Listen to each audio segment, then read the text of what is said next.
Good morning. Good morning. Are you saying good morning? Are you saying good morning? His ears. Look at his poor ears. They're a mess. Good morning. Oop. He likes that rain. Good morning, Carrie. I saw some other people popping in and I missed you. His ears are awful. His ears are so gross. Good morning. Good morning. I was sitting in this chair until I got kicked out. You know how that goes. So, I have to go kind of quick today because I'm meeting Morgan and the twins for lunch, which is going to be super fun. Good morning, good morning. Look how I dressed up that old heater behind me. Who doesn't love a Paisley wrapped heater? That's an old, propane camper heater, which we would never run. But it needed to be dressed up because it was hideous. Paisley wrapped heaters. Good morning, it. Good morning. That's right. Okay, so will someone let me know, please, when it's 10:15? Okay, I'm glad you did. Have a wonderful class day with your little hooligans. He did. Sometimes when cats, good morning, when cats climb trees, sometimes they just need to be pep talked down. Hi, Aaron. So when you go stand at the base of the tree and talk to them, they get the guts up to go ahead and come down. And he had actually run up a tree that had a built-in ladder. Good morning. It had those little branches sticking out all around it. Really all he had to do was walk down. But he just needed a pep talk to do it. And I am still, his initial vet bill is covered. And I'm raising the $120 to get him neutered, rabies vaccine, and his second ear mite treatment. So any donations in the donation place in my bio, there's a paypal.me link in my bio. Any donations 25 or over are entered into a drawing coming up Friday for a 15 milliliter bottle of peppermint or your choice. A 15 milliliter peppermint, a 15 milliliter cedarwood, or a tranquil roll-on. All three of those are worth more than $25. But when I ask people to donate, especially for an animal thing that I've gotten my own self into, I feel like it's only fair to offer a chance to win something. Because it's like, you got yourself into this mess, Michelle. Why do we need to help you fix it? Anyway, so that's coming up Friday. The donation link's in my bio. We're looking to raise $125 to get him fixed up. Like literally fixed up. Because we can't have any cats running around with their balls intact.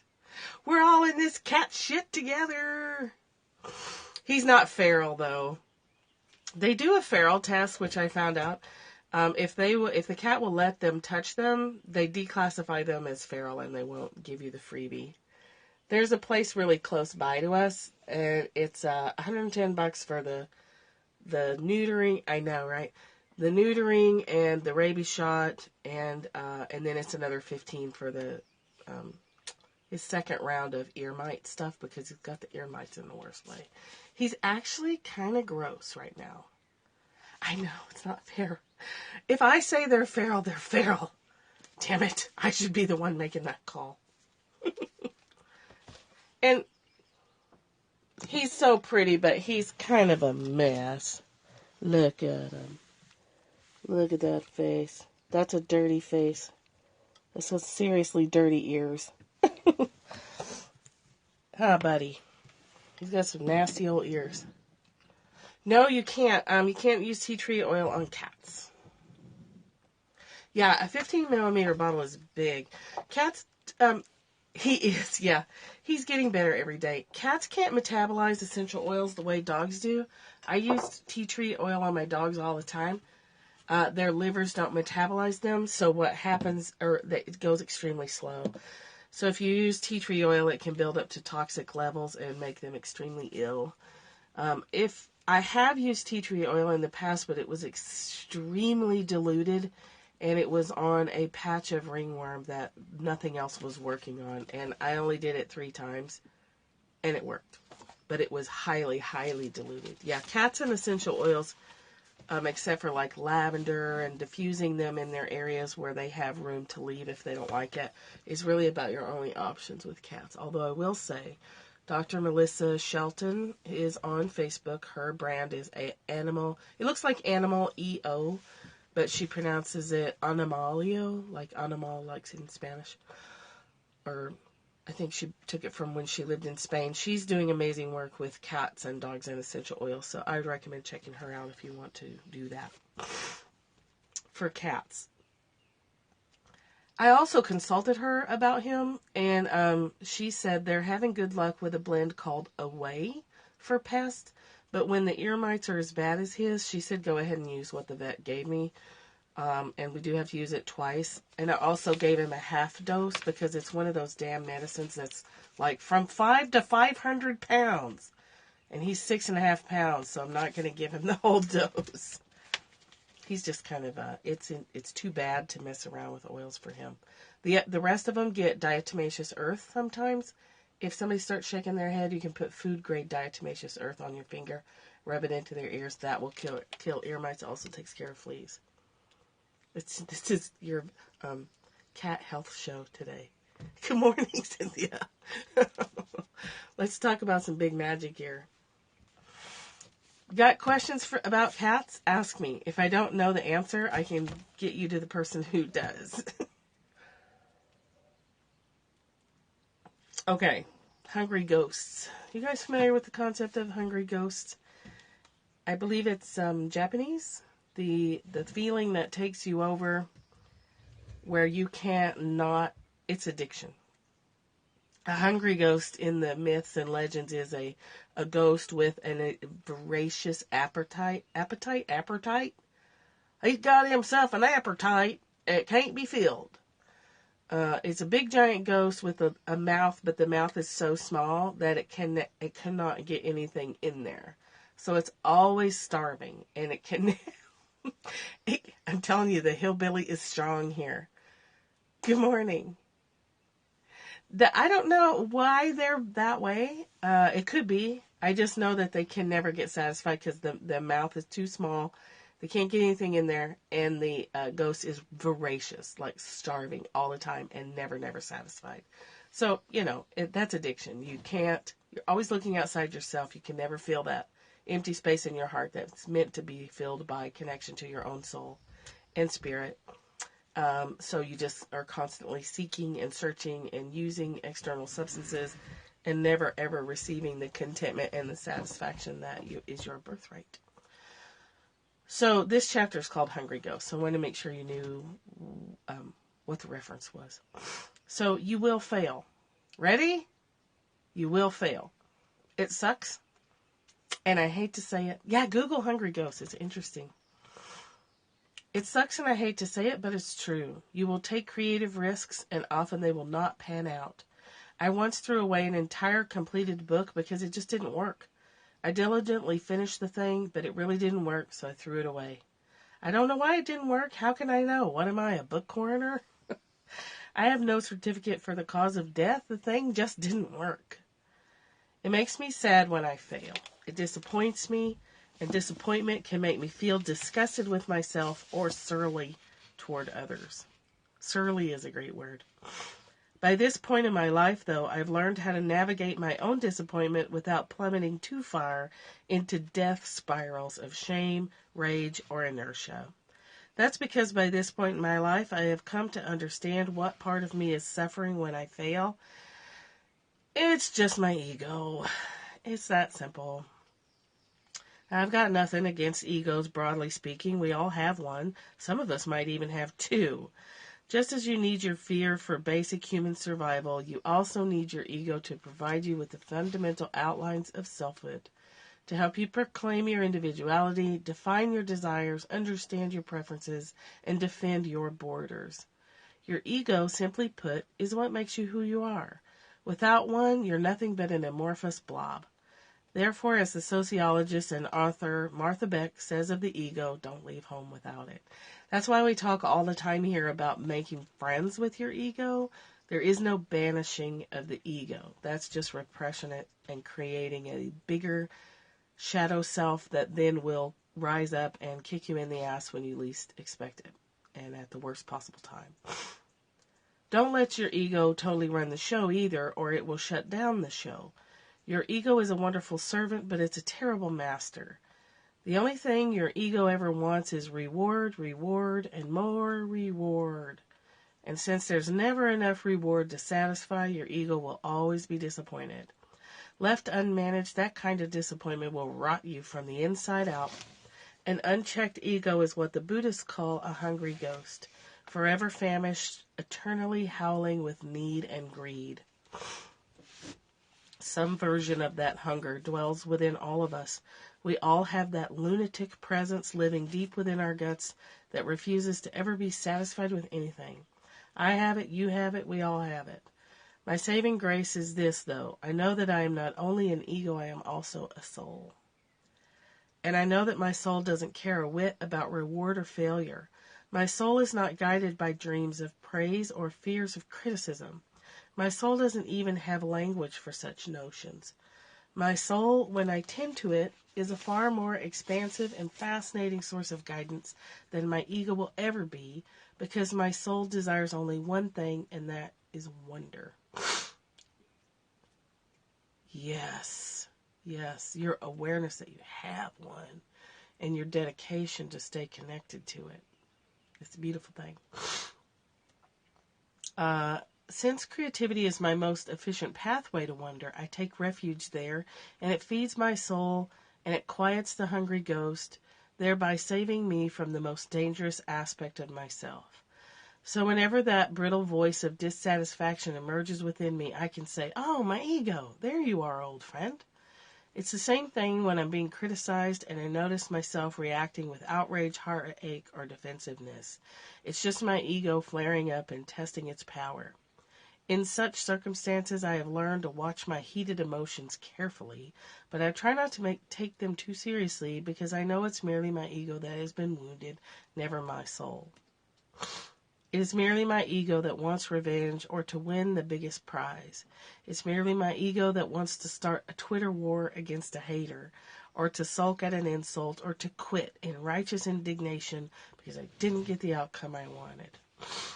At such times, I can always steady my life once more by returning to my soul. I ask it, "And what is it that you want, dear one?" And the answer is always the same: more wonder, please. As long as I'm still moving in that direction toward wonder, then I know I will always be fine in my soul, which is where it counts. And since creativity is still the most effective way for me to access wonder, I choose it. I choose to block out all the external and internal noise and distractions and to come home again and again to creativity, because without that source of wonder, I know that I am doomed. Without it, I will forever wander the world in a state of bottomless dissatisfaction, nothing but a howling ghost, trapped in a body made of slowly deteriorating meat. Ew, that's kind of gross. And that ain't going to do it for me, I'm afraid. I've said this before, but I like saying it because people don't realize the history of Alcoholics Anonymous comes from this concept, that we have to be connected to a source of spirituality, a source of your soul, whatever name you want to put on it. They call it higher power. But their belief and their experience was that no one heals their hungry ghost nature without that connection to source. And there's the concept out there that we are made with that hunger in our heart to make sure that we reach for connection to our larger source, our creative self, our soul, our all that is in this lifetime, because to live without a connection to some sense of wonder and curiosity is a desolate way to live. It's kind of a cheap way to live when you're surrounded by the luxury of a beautiful world. To not access it and to not access that amazing feeling of gratitude and oneness and love at any point in your life, that turns you into someone like, I'm going to say Donald Trump, maybe Vladimir Putin. In the 12 steps, I used to take kids to, I'm not an alcoholic, But I used to go to AA and NA meetings several times a week when I was taking teenagers to Alcoholics Anonymous. So Alcoholics Anonymous is the 12-step program. There's 12 steps. They're powerful tools for personal change. I always say that anybody on the planet can work those 12 steps and be a better person at the end of it. But the first one is admitting that you're out of control, and you have to find a higher power. There's several. There's one that's really good. It's take a fearless moral inventory and then find someone safe that you can tell it to. What that is a very powerful shame buster. Shame and over things we've done or things we should have done and didn't do, over things we participated in. For addicts, it's the way they put their addiction ahead of their family and friends and their very own lives. Taking a fearless moral inventory means writing down everything you feel like you need forgiveness for and everything you feel like someone else owes you forgiveness for or an apology or something. It's writing down all the places that you hate yourself, all the places where you feel like you failed, all the places where you feel not good enough, and then finding a witness and reading that list to the witness so that they can remind you that you're just human. And we all fuck up. We all screw it up despite our best efforts. We all make a mess of things in spite of our best laid plans. Our best laid plans get chewed to bits by stinking mice. It's very important as a human being, if you're packing around a lot of shame, to have someone outside of you that you respect remind you that there's no reason to be carrying around all that shame. There's absolutely nothing you've done that you can't be forgiven for. And there's nothing that's been done to you that you can't find forgiveness for. If for nothing else, the amount of pain you've caused yourself by replaying the damaging events in your head a zillion times for years. Does that make sense? That's one of the best steps out there besides finding your higher power, is doing a fearless moral inventory and finding a witness for it. So that's how they do it. That's how they guide people to do it. They guide people to ask.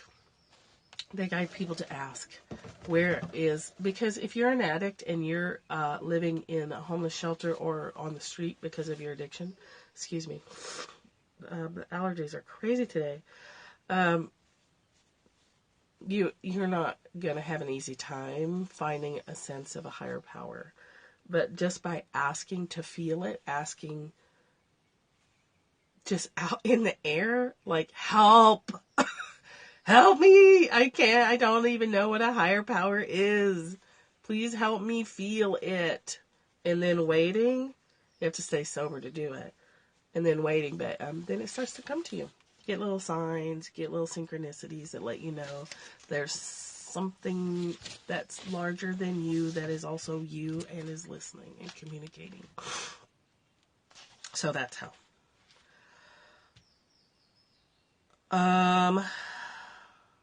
So do something else. Speaking out loud is powerful in itself.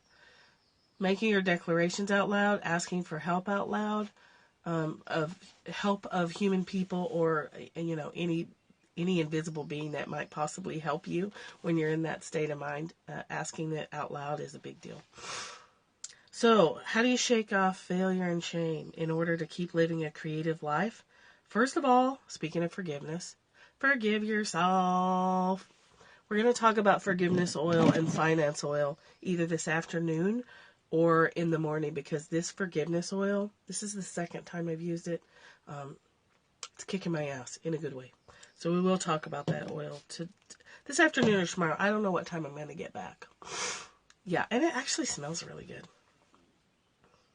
And the combination of forgiveness and finance is knocking my socks off, and another person on here who's using it is blowing open her finance doors too. Forgive yourself. Forgive yourself. You're a human being.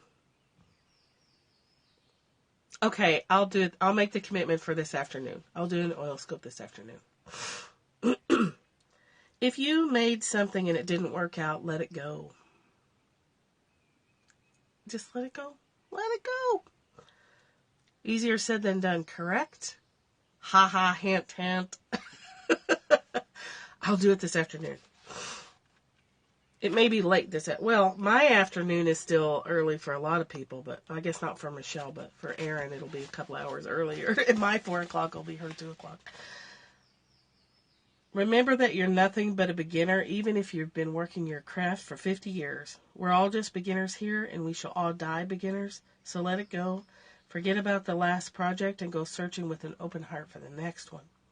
Back when I was a writer for GQ magazine, my editor-in-chief, Art Cooper, once read an article I'd been working on for 5 months, an in-depth travel story about Serbian politics that had cost the magazine a small fortune, by the way, and he came back to me an hour later with this response: "This is no good, and it will never be any good. You don't have the capacity to write this story, as it turns out. I don't want you to waste another minute on this thing. Move on to the next assignment immediately, please." Ouch. That was rather shocking and abrupt, but holy cow, talk about efficiency. Dutifully, I moved on. Next, next, next, always next. Keep moving, keep going. Whatever you do, try not to dwell too long on your failures. You don't need to conduct autopsies on your disasters. Oh my God, I'm so guilty of burning something down and then sifting the ashes and sucking up dirt in my lungs and picking and poking and why? Oh my God. I can try to analyze, autopsy my disasters for years. It's a terrible habit. Stop doing it. Oh my God, it's so worthless. Let it go. Let it go. I know we're going to be watching that movie to death when the twins are a little bit older. You don't need to know what anything means. The gods of creativity are not obliged to explain anything to us. Own your disappointment, acknowledge it for what it is, and move on. Chop up that failure and use it for bait to try to catch another project. Someday it might all make sense to you. I know. And then when you've done it again, you're like, damn it. I spent all that time analyzing it so this wouldn't happen again. It might never make sense. So be it. Move on anyhow. Whatever else happens, stay busy. I always lean on this wise advice from the 17th century English scholar Robert Burton on how to survive melancholy. Oops. Nah. Be not solitary, be not idle. Find something to do, anything, even a different sort of creative work altogether, just to take your mind off your anxiety and pressure. Once when I was struggling with a book, I signed up for a drawing class just to open up some other kind of creative channel within my mind. I can't draw very well, but that didn't matter. The important thing was I was staying in communication with artistry at some level. I was fiddling with my own dials, trying to reach inspiration in any way possible. Eventually, after doing enough drawing, the writing began to flow again. So that means, if you're writing a book and you hit a block, go crochet. Go get an adult coloring book. Or a kid coloring book. They're fun. Go pet your cat or walk your dog. Or go do a collage. Make a collage of just things in magazines that make you feel happy when you look at them. Cut them out, slap them on paper. It's still creative, and it takes your mind off of whatever writer's block you've got going on. It's very, very helpful. Einstein called this tactic combinatory play. The act of opening up one mental channel by dabbling in another. This is why he would often play the violin when he was having difficulty solving a mathematical puzzle. After a few hours of sonatas, he could usually find the answer he needed. Did you guys know he did that? I didn't know he played the violin when he was stuck. Part of the trick of combinatory play, I think, is that it quiets your ego and your fears by lowering the stakes. I once had a friend who was a gifted baseball player as a young man, but lost his nerve and his game fell apart. So he quit baseball and took up soccer for a year. He wasn't the greatest soccer player, but he liked it, and it didn't break his spirit so much when he failed because his ego knew the truth. Hey, I never claimed this was my game. What mattered is only that he was doing something physical in order to bring himself back into his own skin in order to get out of his own head and in order to reclaim some sense of bodily ease. Anyhow, it was fun. After a year of kicking around a soccer ball for laughs, he went back to baseball. Suddenly he could play again, better and more lightly than ever before. In other words, if you can't do what you long to do, go do something else. Go walk the dog, go pick up every bit of trash on the street outside your home, walk the dog again, bake a peach cobbler. Ooh, that sounds delicious. Go paint some pebbles with brightly colored nail polish and put them in a pile. You might think it's procrastination, but with the right intention, it isn't. It's motion. That's the key part.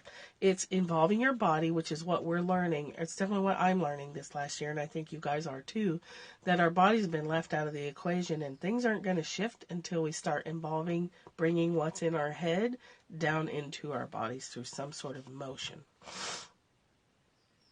Any motion beats inertia because inspiration is always drawn to motion. So wave your arms around. Do the chicken dance. The chicken dance is fun. Make something, do anything. I can't wait. We've got the twins doing part of the chicken dance. It's so funny watching them flap their little wings. You have to amuse yourself with toddlers' mimicry skills. It's really, really fun. Call attention to yourself with some sort of creative action, and most of all, trust that if you make enough of a glorious commotion, eventually inspiration will find its way home to you again. I'm going to stop there because I think that is beautiful. I think that's why dance is becoming so popular. I know Erin dances. Erin, do you find it meditative to tap dance? Oh, they're so cute little chickens. They still have their little chubby toddler shape. So adorable. Excuse me for blowing my nose. Sometimes, I've never been a big fan of dancing outside of clubs, but it does help when I do it. And the Koya dancing, if you like the music, Qoya, I think it's just Koya.com, or you can follow Sarah Ballard on Facebook.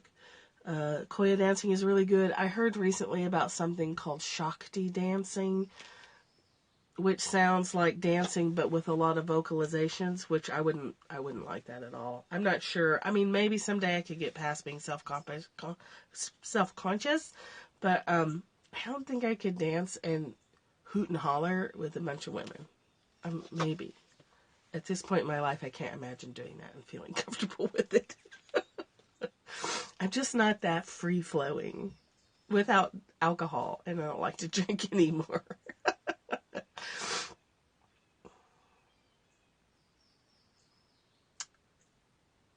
Oh, it's not?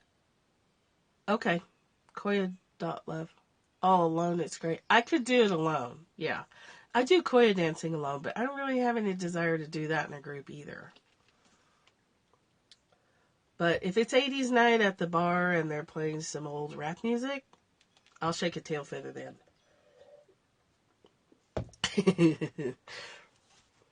Because that's fun.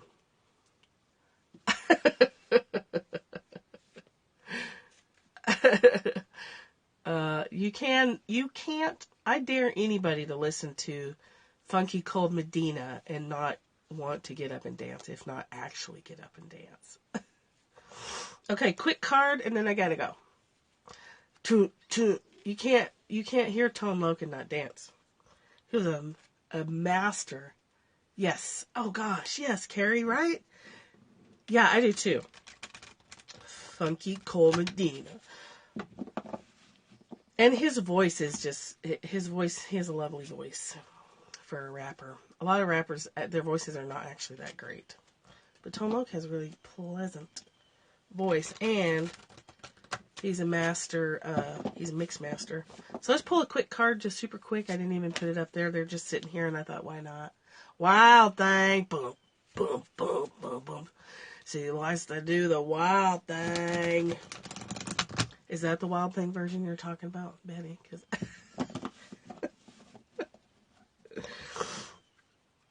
Sheila was a man. Which one? pull a quick card, and then I gotta go. Tone Loc, he's the best. He's the best. I love him. I love him. Then we got into the 90s, and the rap lyrics got way more misogynistic and violent, and there are still some that I like, but I can't listen to the lyrics because they're just awful. I mean, NWA is just terrible, but they have great beats. You just can't listen to the lyrics because they're just vile. Quickie card. Stormfields. What is up with this? I've been Stormfields. You know, stormfields aren't always a bad thing. Sometimes a good storm clears the way for good stuff. Kind of clears the deck. Excuse me. Excuse me, senor. Or would it be monsieur? No. How do you say it? That's stupid. He's not French. I know. Things went crazy. All the rage came out. All the rage came out in the songs. Oh, it's this too shall pass. An uncomfortable chaos is surrounding you. Things that you've left unattended may be the cause of some conflict. Pent-up energy needs release, just as a storm in nature must break. For these events occur when the electricity between opposing forces stirs things up and creates temporary disorder. Not all storms are destructive. Rather, they serve nature by bringing rain to the ground, wind to the trees, enabling seeds to be widely distributed and continuous growth to be ensured. Just remember that whatever is being stirred up inside you or between you and another will be of the benefit later. The sun will shine again and new growth will be observed. Don't be afraid to shake things up a little. Yeah. So if you've got chaos going on in yourself, that's another great time to practice self-forgiveness. And if you have chaos going on between you and someone else, the first place to start with is forgiveness of yourself. And then look at what you can do to address the chaos or the discomfort between you and another in a relationship. Oh my gosh, relationships are the hardest thing on the planet, aren't they? Like, I would rather break rocks all day with a 50-pound sledgehammer than have to deal with relationship conflict. It's so hard. It's the most difficult thing. I find it hard. I find it difficult still. And amp that up to marriage, and it's even harder. The benefits are worth it, but it's a lot of work. Oh my God, being married is a lot of work. Or in some kind of committed relationship. And when you forget that it's a lot of work and you start slacking on attention to your partner, things can go wacko quick. Yes, it's worth it. The work is worth it, but we always have to remember to address and put our partners, make our partners a priority. I am very, very guilty. You can't slack. You can't. I've had some actually good conversations with Nina about that because she's been married for a long time. And it reminds me to, do special things for Heath because I can get into these projects, and especially if I'm busy trying to manifest something or if I'm dealing with a cat or, some kind of something, I get really single-minded about it. I get obsessive about whatever I'm into at the moment, and sometimes that can be 3 or 4 things, which doesn't leave a lot of room for him. So that can create storms when things go wacky because my attention's been gone too long. So forgive yourself and then work on do what you can. Never stop dating your relationship. Excellent advice.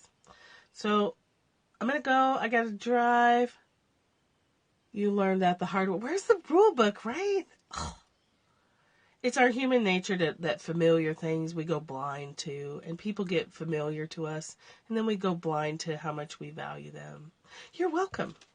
You're welcome. I will come back this afternoon. We're going to talk about forgiveness and finance, Young Living Oils. Me too, Cynthia. I got to go. Love you guys. I'll talk to you again this afternoon. Have a great day. Have a great Monday. Go do the wild thing. Bye.